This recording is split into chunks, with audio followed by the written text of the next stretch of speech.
감사합니다. 오늘 말씀의 제목은 부활하신 예수 내 마음에 계시네입니다.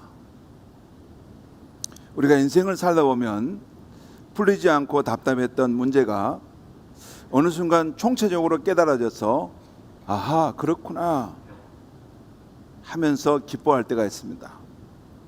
심리학과 교육학에 나오는 아주 중요한 개념인데요, 미처 생각하지 못했던 사실을 깨닫고서 아하 그렇구나 하면서 무릎을 칠 때가 있지요. 이 경험을 아하 체험이라고 합니다. 아하 익스피리언스라고 하는 것이죠. 그리고 머릿속에 불이 번쩍 켜지는 것 같이 갑자기 깨달아지는 순간을 아하 포인트라고 합니다. 아하 모멘트라고 합니다. 그때 그 사람이 왜 내게 그런 행동을 했을까? 왜 내게 그런 말을 했을까? 풀리지 않다가 어느 순간 아 그렇구나 하면서 그 사람의 모든 행동의 의미가 총체적으로 깨달아지는 경험입니다.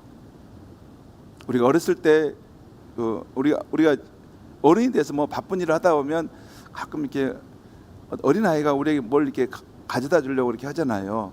내가 바쁘니까 왜 그래 이렇게 막 하고 있는데 나중에 생각해 보면 아 그 어린애가 날 좋아해서 뭔가를 가져다 주려고 한 거예요. 근데 그걸 모르고 빨리 왜 모르는 그걸 깨닫지 못하고 우리가 함부로 애들을 물리치지 않습니까? 또한 어떤 사람이 내게 어떤 말을 하고 또 행동을 할 때 가만히 생각해 보면 아, 자기가 잘못한 것에 대해서 내게 용서를 구하려고 지금 하는 것이구나, 그런 생각을 깨닫게 됩니다. 그뿐 아니라 왜 저 사람이 저렇게 모질고 거칠게 나를 대했을까? 평소에는 그게 몰랐는데 어느 순간 그가 불우하게 살고 일찍 고아가 돼서 살았다는 것을 깨닫게 되면서 아, 이 아버지 사랑을 받지 못해서 삶을 저렇게 억척스럽게 살게 되었는가 보구나 하면서 깨닫게 됩니다. 그것이 아하 체험입니다.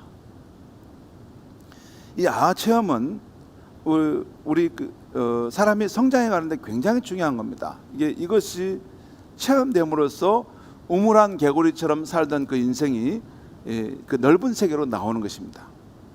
그러니까 그 전에는 깨닫지 못했는데 아 그렇구나라는 이 새로운 세상이 열리게 되면서 사람의 성장과 성숙이 일어나게 되는 것이죠. 굉장히 중요한 겁니다. 그런데 이 아하 체험은 성경의 인물들이 변화의 삶을 살 때도 아주 중요한 것이었습니다. 예를 들어 예수님의 제자들은 처음에는 예수님께서 로마 제국의 압제로부터 이스라엘을 구원하러 온 줄 알았습니다. 그런데 십자가에 달려 죽으신 것을 보고 너무 허망했습니다. 이해할 수가 없었습니다. 그러다가 성령을 받은 후에 예수 십자가 죽으심은 이스라엘뿐만 아니라 온 인류를 구원하기 위한 속죄의 죽음이심을 깨닫게 됩니다. 아, 우리의 생각을 뛰어넘는 정말 놀라운 하나님의 구원의 계획이셨구나 하는 것을 알게 되면서 그 복음에 대한 이 확신을 갖고 이 복음을 전하는 일을 하게 된 것이죠. 처음부터 그러지는 않았습니다. 이 아하 하는 이 체험을 경험하고 하면서 달라진 거죠. 또한 사도행전 10장을 보면 베드로가 환상 가운데서 하늘에서 내려온 보자기에 쌓여있던 여러 가지 땅의 생물들을 먹으라는 음성을 듣게 됩니다. 그때 베드로는 부정한 생물이니 먹지 않겠다고 합니다. 그런데 이 일이 세 번이나 환상 가운데 이 일이 일어나는 것을 보게 됩니다. 처음에는 왜 이런 일이 있을까 이해가 안 됐는데 결국에는 하나님께서 자신의 좁은 관점을 넘어서 이방인에게까지 복음을 전하도록 하신 것임을 깨닫게 됩니다. 마침 그때 이방인인 고넬료가 보낸 사람들에게 찾아왔어요. 그래서 그동안은 유대인에게만 예수 복음을 전했는데 아 하나님이 깨끗하다고 하신 것을 내가 부정하다고 하면 안 되겠구나 해서 이방인에게 나아가서 복음을 전합니다. 또한 사도행전 16장에 보면 바울 사도가 소아시아 지역에서만 선교 활동을 하려 했습니다. 지금으로 말하면 이 터키 나라 그쪽 지역에서, 주로 아시아의 끝 지역에서만 복음을 전하려고 했어요. 그런데 그 일이 자꾸 막히고 안 되는 것이었습니다. 그러다 어느 날 환상을 보는데 한 마게도냐 사람이 보이더니 이쪽으로 건너와서 우리를 도와달라라고 막 이렇게 손짓하는 것입니다. 제발 이쪽으로 와서 우리를 좀 도와달라고 간청하는 것입니다. 그 순간 아하, 하나님께서 마게도냐 지방, 저 유럽으로 건너가서 복음을 전하라는 것을 깨닫게 됩니다. 그러면서 기독교 복음이 선회하게 됩니다. 아시아권에서 머무르지 않고 그 유럽으로 첫 발을 내딛는 그 발걸음이 되는 것이죠. 그래서 이 역사가들은 사도 바울이 그때 깨달음을 얻고 배를 타고 유럽으로 들어가면서 세계 역사의 흐름의 판도가 달라졌다라는 이야기를 합니다. 그 이야기를 합니다. 굉장히 중요한, 왜냐하면 복음이 그쪽으로 아시아권으로 이렇게 흘러가지 않고 유럽으로 먼저 흘러가서 기독교 복음이 들어가면서 유럽이 이 기독교 정신을 따라서 새롭게 부흥하는 경험을 갖게 되지 않습니까? 그렇게 돌아오는 것이죠. 아무튼 그 역사적인 사건이 바울의 이 체험, 그렇구나 하는 걸 깨달으면서 일어난 것입니다. 이뿐 아니라 우리가 처음 예수를 믿을 때도 이 체험이 아주 중요합니다. 예를 들어 처음 교회에 나온 사람은 교회의 저 십자가를 볼 때 무덤덤합니다. 저 십자가가 무슨 뜻일까? 왜 교회는 예수의 십자가를 강조하는 것일까? 잘 이해가 안 됩니다. 그러다가 목사님의 설교 말씀을 듣습니다. 1대1로 성경 말씀을 배우게 됩니다. 2000년 전 유대 땅에 오신 인간 예수는 하나님의 아들이신데 의로우신 분인데 저 십자가에서 우리의 죄를 속죄하기 위해서 우리 대신 죽음을 당하셨다는 것, 그렇게까지 우리를 사랑하셨다는 말씀을 듣게 됩니다. 정말 그럴까? 그렇게까지 나를 사랑하셨을까? 설마 그럼 어떻게 그걸 믿을 수 있어? 아니야, 잘 모르겠는데 답답하다. 뭐가 맞지? 그러다가 어느 순간 자신이 지난날 하나님 앞에 얼마나 죄를 짓고 반항하며 살았는지를 깨닫게 됩니다.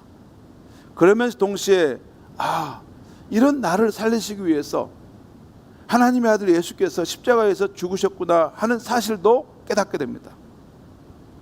이렇게 체험을 하게 될 때 비로소 저 십자가는 예수께서 나를 사랑하사 자신의 생명의 피를 쏟으신 그 십자가이고, 이제 저 십자가는 나의 구원이고 나의 자랑이 되는 것입니다. 왜? 저 십자가에서 나를 위해 죽으시고 그 고통을 당하셨던, 내 죄를 대신 담당하신 그 예수로 인해서 죽을 수밖에 없는 내가 살게 되었다는 것입니다. 예수님의 그 생명을 내가 얻게 되었다는 것입니다. 예수로 인해서 내가 하나님과 다시 회복되고 영원히 사는 그런 길이 열리게 되었다는 것입니다. 그래서 저 십자가를 사랑하게 되고 십자가를 자랑하게 되는 것입니다. 저 험한 십자가지만 그 형틀에 나의 주가 죽으셨는데 나에게 생명을 주시기 위한 것이다 라는 것을 믿게 되면서 그의 인생이 달라지는 것입니다. 나는 오직 십자가만을 자랑하겠노라 하는 것입니다.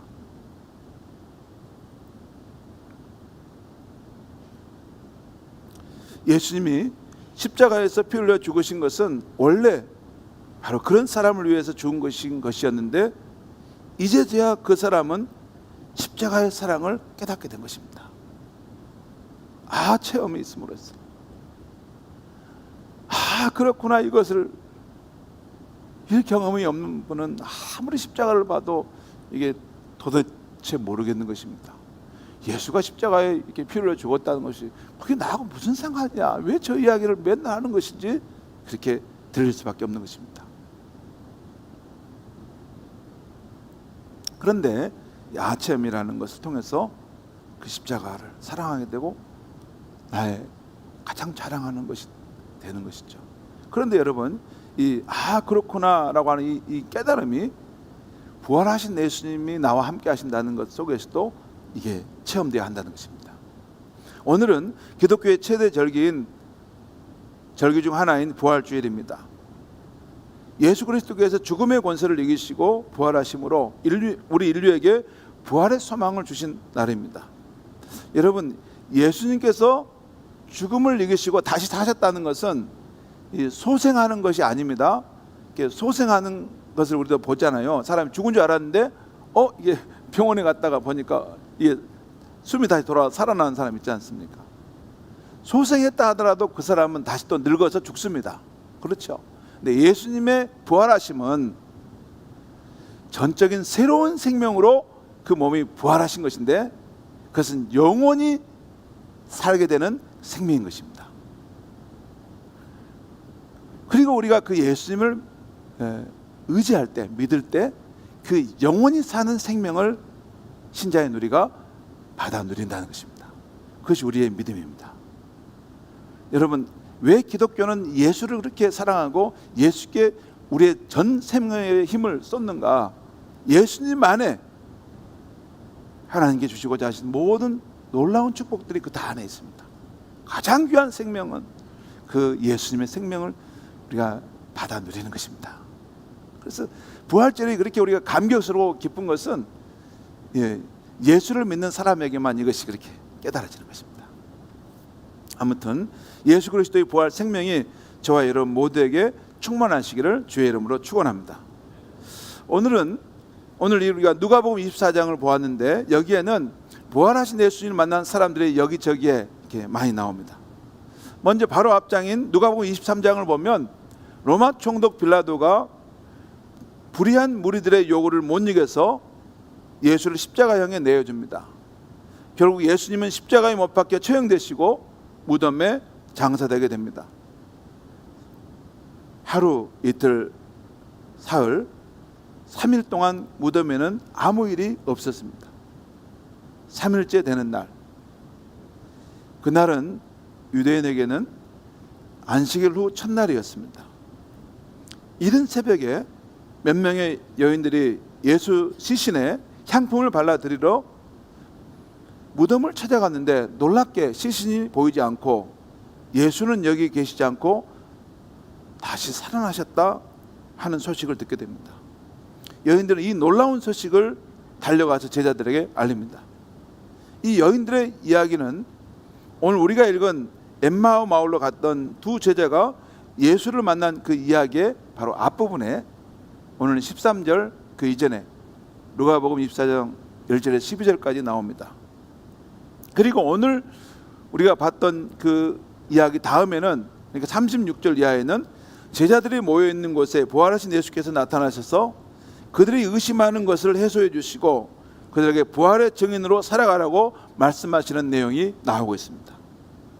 이렇게 부활하신 예수님이 한 장소만이 아니라 여러 장소에서 여러 사람에게 나타나신 것을 볼 때 우리는 예수 부활의 증거가 확실함을 알게 합니다. 오늘 우리는 엠마오 마을로 가는 중에 부활하신 예수님을 만난 이 두 제자에 대해서 주로 포커스를 맞춰서 살펴보려고 합니다. 이 이야기가 시작되는 13절을 보면, 오늘 13절 우리 말씀을 보았잖아요. 13절에 보면 그날에 그들 중 둘이 예루살렘에서 25리 되는 엠마오라 하는 마을로 가면서 라고 말씀했죠. 이 그날은 어떤 날입니까? 그날은 오늘 누가복음 24장 1절에 나오는 그날입니다. 안식일 후 첫날에, 그러니까 예수님이 장사된 지 사흘째 되는 날이고, 그날 새벽에 무덤에 찾아갔던 여인들이 예수 부활의 소식을 듣고 온 날입니다. 바로 그날, 아마 정오쯤 되지 않았을까 생각해요. 이날 예수님의 두 제자가 예루살렘에서 25리 정도 떨어진 25리면 한 10km 정도 되죠. 그 엠마오 마을을 향해 가면서 서로 대화를 나눕니다. 그들의 화제는 최근에 있었던 예수님에 대한 일입니다. 그런데 길 가는 중에 예수께서 다가가셔서 동행하며 물으십니다. 걸어가면서 서로 주고받는 이야기가 무엇입니까? 그 순간 그들은 발걸음을 멈추고 슬픈 얼굴로 쳐다봅니다. 그리고 오히려 반문합니다. 아니, 당신은 예루살렘에 머물러 있으면서 최근 며칠 사이에 거기서 된 일을 모른단 말입니까? 예수께서 다시 묻습니다. 무슨 일이 있었습니까? 그러자 그들 중 한 사람, 글로바라는 제자가 이렇게 말합니다. 나사렛 예수에 대한 일입니다. 그분은 우리 민족을 구원할 하나님의 선지자였습니다. 그러나 이제 그분은 십자가에 달려 죽으셨습니다. 그런데 사흘째 되는 오늘 아침, 참으로 기가 막힌, 참으로 믿기지 않는 일인데 우리 가운데 어떤 여인들이 그분이 살아나셨다는 소식을 전해준 것입니다. 이 이야기를 생각해 보면 예수님의 십자가 죽음과 부활 사건이 그 당시 예루살렘 성에서 화제가 된 사건임을 알 수 있습니다. 아무튼 이 말을 들으신 예수님은 이렇게 말씀하십니다. 어찌 그대들은 그렇게 어리석습니까? 예언자들이 말한 모든 것을 왜 믿지 못하십니까? 그리스도께서 마땅히 그와 같은 고난을 받으시지만 그 후에 부활의 영광에 들어가야 하는 것 아니겠습니까? 그러면서 예수님은 구약 성경에 나온 자신에 대한 예언의 말씀들을 자세히 풀어 설명해 주십니다. 그러는 중에 그들이 가려던 동네에 이르렀을 때 예수님은 더 길을 가려고 하셨습니다. 그러자 그들 가운데 한 사람이 날이 저물었으니 우리 집에 가서 함께 머무십시다 해서 예수를 붙듭니다. 그날 밤 식사할 때 예수님은 떡을 가지고 축사하신 후에, 축사하신다는 것은 감사 기도를 한다는 표현입니다. 떼어서 그들에게 주십니다. 그때 두 제자의 눈이 밝아져 자신 앞에 있는 분이 예수이신 것을 깨닫게 됩니다. 왜냐하면 최후의 만찬 때 예수님이 떡을 들어 감사기도 하시는 그 예수님의 모습이 있었거든요. 아, 우리 예수님 어디서 많이 닮았는데 누구실까? 아, 예수님이시구나. 그 여인이 말했던 바로 그분이 지금 살아계신 분이 오늘 우리한테 오셨구나. 그런데 그걸 깨닫는 순간 예수님은 그들 앞에서 사라졌습니다. 그들은 서로 말합니다. 그분이 길에서 우리에게 말씀하시고 우리에게 성경을 풀어주실 때 이보게 자네나 내 마음이 뜨겁지 않았는가? 맞아, 뜨거웠어. 그들은 곧바로 일어나 예루살렘으로 달려갑니다. 자신들이 경험했던 예수 부활의 이야기를 다른 제자들에게 기쁨과 놀라움 가운데 전해줍니다. 예수께서 부활하셨어. 그 여인이 했던 말이 맞았어. 우리 가운데 나타나셨거든. 그런데 이미 그 다른 제자들 가운데도 예수께서 과연 부활하셨어 하는 이야기를 지금 서로 나누고 있었던 것입니다. 성도 여러분, 오늘 슬픈 얼굴로 엠마오로 내려가던 이 제자들, 그리고 예수께서 다시 사신 것을 깨닫고 기쁨 가운데 예루살렘으로 달려가던 이 제자들, 두 모습이 나오죠. 자, 엠마오로 그 슬픔 가운데 내려가는 그 제자들과 다시 부활하신 예수님을 만나서 기쁨 가운데 예루살렘으로 다시 돌아오는 그 제자들의 모습이 있잖아요. 이 두 모습을 비교해 보십시오. 처음의 모습은 예수님이 동행했지만 눈이 가려서 예수인지 알지 못했습니다. 오늘 16절에 보면 그런 말이 나와요. 그들의 눈이 가려져서 그인 줄 알아보지 못하거늘. 같이 동행하고 계셨지만 눈이 가려져서 알지 못했습니다. 그리고 두 번째, 기쁨으로 예루살렘에 달려갔던 모습은 그들의 눈이 밝아져서 부활하신 예수님을 알아보고 기쁨 가운데 달려갔던 것입니다. 그건 31절에 나와요. 31절에 거기 보면 그들의 눈이 밝아져 그인 줄 알아보더니, 성도 여러분, 오늘 부활절을 축하하러 나온 우리 가운데에서도 이 제자들의 두 모습이 있는 줄 압니다. 어떤 분은 엠마오로 내려가고 있는 이 제자들의 모습과 같습니다. 이분들은 예수님이 부활하셨다는 말씀을 많이 들었습니다. 그러나 다시 사신 예수 그리스도, 살아계신 예수 그리스도를 아직 실감하지 못하는 것입니다. 여러분, 실감이라는 말 알아요? 그걸 실감한다는 거예요. 그렇기 때문에 우울한 얼굴로 인생을 무의미와 낙심 속에 살아갑니다. 그리고 교회를 다녀도 예수 부활의 생명을 맛보지 않고 그냥 다닙니다. 그럴 수 있습니다. 예수께서 나를 위해 십자가에 죽으셨다, 나를 죄로부터 용서해 주셨다, 거기까지는 아는데 부활하신 예수님이 살아나셔서 나와 함께 하신다, 여기까지는 모릅니다. 그냥 개념적으로만 알 뿐입니다.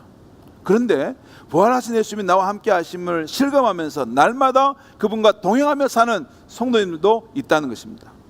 여러분, 오늘 말씀의 중요한 포인트는 예수님이 동행하고 있었지만 그들의 눈이 가려졌을 때는 예수인지 알지 못했다는 것입니다.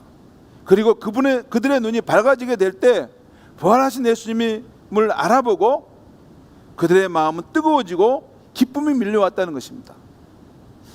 이 전 단계의 믿음의 삶을 사는 그런 분도 있을 수 있고, 또 그 다음 단계, 정말 부활하신 예수님을 만나서 그 마음이 뜨거워지고 기쁨 가운데 사시는 분들도 있을 수 있습니다.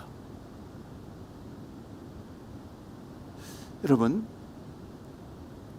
사람의 몸에 이 눈이 참 중요하죠. 눈이 밝아야 사물을 밝게 볼 수 있습니다. 그런데 이 눈에는 세 가지가 있습니다. 인간의 눈에는 육안, 지안, 영안이 있어요. 육안이라는 것은 여러분 우리 육체의 눈이기 때문에 이걸 통해 사물의 형체와 좋고 나쁨을 분별해내죠. 그런데 이게 가려지면 뭐든지 못 보잖아요. 두 번째, 지안이 있습니다. 지안은, 이게 지자는 지혜, 슬기라는 거예요. 지혜와 슬기의 눈이라는 거예요. 여러분, 사과나무에서 사과가 떨어지는 것을 보고 그 뉴턴이 만유인력의 법칙을 발견하지 않습니까? 그리고 말이 달려가는 것을 보고 사람이 지혜를 발휘해서 차를 만들어내고, 나이트 형제가 새들이 날아가는 걸 보고, 야, 새들이 난다면 우리도 날 수 있지 않겠나? 그러면서 이게 그 원리가 뭘까? 지혜를 써서 비행기를 개발해내지 않습니까? 여러분, 지혜의 눈은 우리 인간으로 하여금 과학 문명을 발전하게 하는 것이 됩니다. 그런데 뿐만 아니라 이 영안도 중요합니다. 영안이 왜 중요하냐면 이 영적인 눈이 열려야만이 창조자 하나님을 알게 됩니다. 그리고 우리 인생이 그의 피조물이라는 것, 모든 만물이 어떻게 지어졌는지를 알게 돼요. 하나님을 알 수 있을 때, 그때 그 인생이 내가 어디서부터 왔고, 내가 왜 살고 있고, 내가 어디로 가는 존재임을 알게 됩니다. 그런데 이 영안의 세계가 어두우면 이것을 모릅니다. 몰라요. 그래서 인생이 무엇을 위해 살고 어디 와서 어디로 가는지 모르고 그냥 깨달음이 없이 살다 가는 것입니다.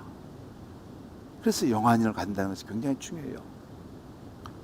영안을 가진 사람이 될 때 우리의 삶에 이렇게 누리는 것들이 하나님의 은혜로 주어졌다는 것을 깨닫고 진짜 자족하는 마음과 감사하는 마음을 가질 수 있습니다.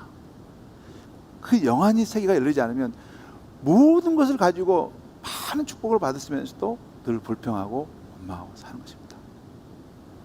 이 세 가지 안목이 중요하죠. 여러분, 오늘 이 제자들의 눈이 가려진 것이 바로 이 영적인 안목이 가려진 것이죠. 왜 그랬습니까? 오늘 이 제자들을 향한 예수님의 말씀을 보면 그 이유를 알 수 있는데 두 가지입니다. 첫째는 그들의 믿기를 더디했다는 것입니다. 그들은 예수님이 부활하시겠다는 그 말씀을 그 전에 살아생전에 여러 번 들었습니다. 또한 여인들도 예수 부활의 소식을 전해 주었습니다. 그러나 그들은 믿지 않았습니다. 우리 가운데도 성경의 부활 이야기를 이렇게 들려주고 다른 이들이 체험한 지금도 살아계신 예수님의 이야기를 들려주어도 나는 믿지 않는 것입니다. 그럴 수 있어요. 그것까지는 난 못 믿겠어요. 또 둘째는 그들은 성경을 알지 못했다는 것입니다. 그래서 27절에 보면 예수님께서 모세와 선지자 이르기까지 성경을 자세히 풀어 설명해 주었다는 것입니다.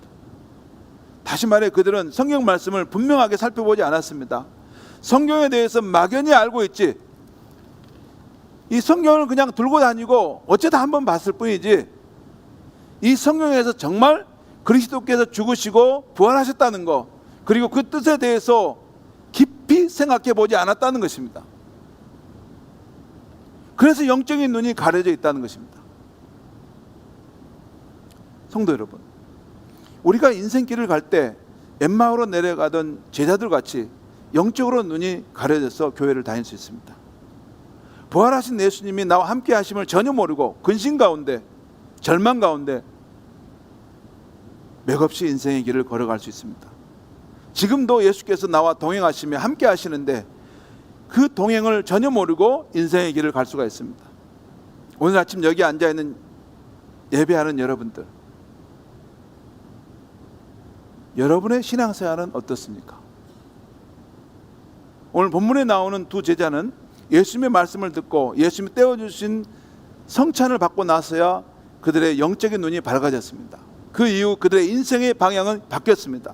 기쁨과 소망 가운데 달려가서 부활을 증거하는 그러한 부활의 소망 가운데 사는 인생들이 되었습니다. 그렇다면 우리는 어떻게 하면 죽음을 이기시고 다시 사신 예수 그리스도를 알고 또한 그분과 날마다 동행하며 살 수 있을까요? 지금 부활하신 예수님은 여러분 어디에 계십니까? 어디에 있죠? 성경의 증언은 부활하신 예수님은 하늘로 승천하셔서 하나님 보좌 우편에서 온 세상을 다스리고 계신다고 말씀합니다. 또한 그 예수님은 그의 거룩한 영으로 신자들의 마음 가운데 오셨다는 것을 말씀합니다.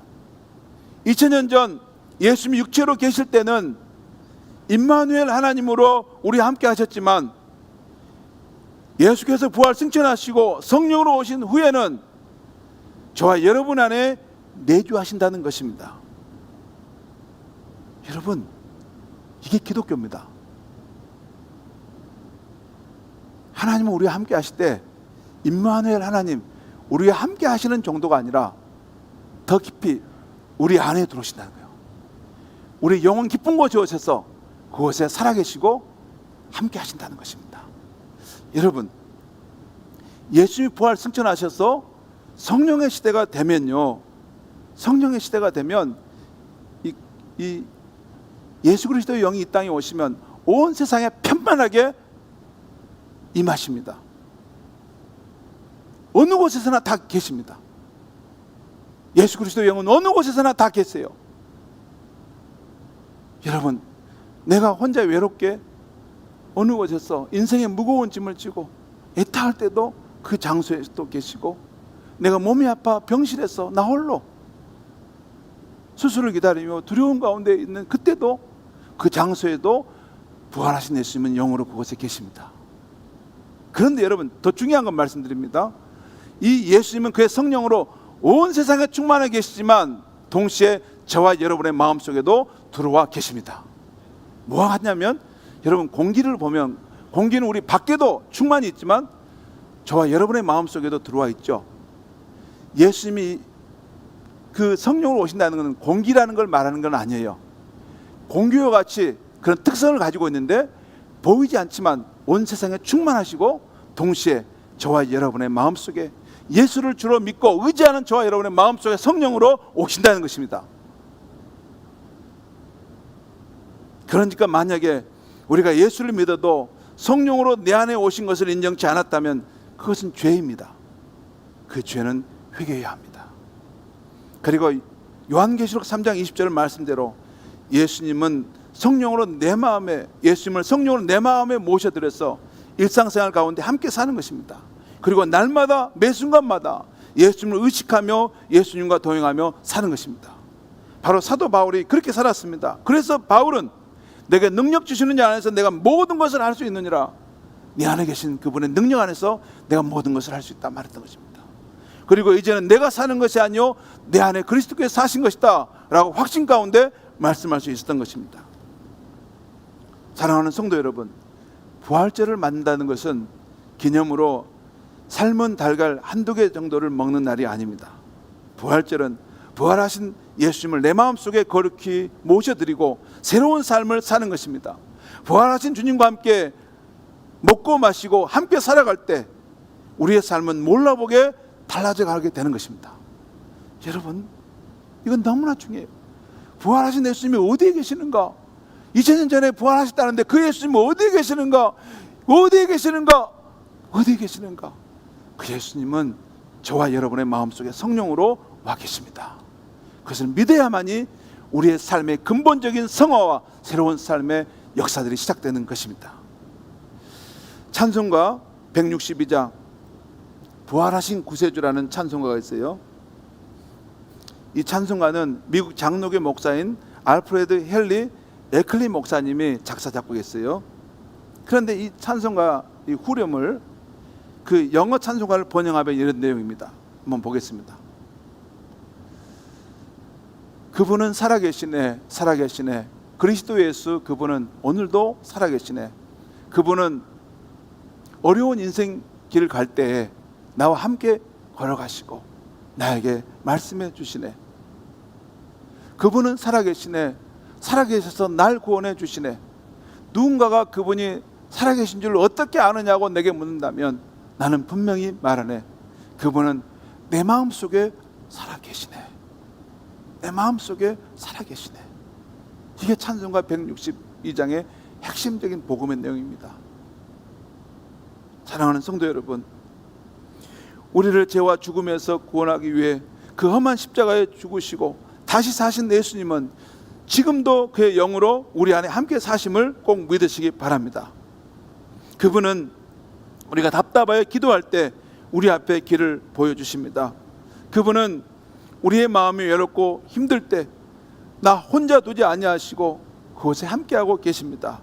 그분은 우리의 미래에 대해서 불안함이 엄습해 올 때 우리에게 확신과 소망이 되어 주십니다. 사랑하는 성도 여러분, 이 부활절 아침에 우리들의 영적인 눈이 밝아지기를 바랍니다. 부활하신 예수님이 저와 여러분 안에 함께 사심을 알게 되기를 바랍니다. 다시 사신 나의 주 예수 그리스도, 그분을 확실하게 믿고 동행함으로써 만물이 소생하듯이 희망과 생명이 넘치는 봄날 같은 삶을 살아가시는 저와 여러분이 되시기를 바랍니다. 기도하겠습니다. 하나님 아버지, 오늘 이 우리의 죄를 담당하셔 죽으시고 다시 살아나심으로 우리에게 예수 부활의 생명이 있다는 말씀을 전해 주었습니다. 예수님께서 역사적인 그 삶의 현장 속에 실제 살아나셔서 여러 사람들에게 나타나시고 제자들에게 확신을 주셨다는 것과 또한 그 예수님께서 이제는 성령으로 그러면 우리들의 마음속에 오셔서 실제 살아계신다는 것을 믿게 하시니 감사합니다. 예수님 성령으로 오셔서 온 세상에 편만하시지만 우리들의 마음속에 오셔서 늘 함께 하시고 살아계심을 인하여 감사합니다. 우리가 힘들고 어려울 때 인생의 무거운 짐을 지고 혼자 살아갈 때 그곳에서 늘 함께 하시고 우리가 병들어 아플 때 그곳에서도 우리 함께 하시며 우리에게 용기와 힘을 주시는 그 예수 그리스도를 실제적으로 경험하고 만나고 그 능력 안에 살아가는 우리의 삶이 되게 하여 주시옵소서. 그래서 우리가 어느 곳에 있든지 그분은 살아계시고 그분의 부활의 증인으로서 살아갈 수 있는 우리의 삶이 되게 하여 주시옵소서. 예수님의 이름으로 기도하옵나이다. 아멘.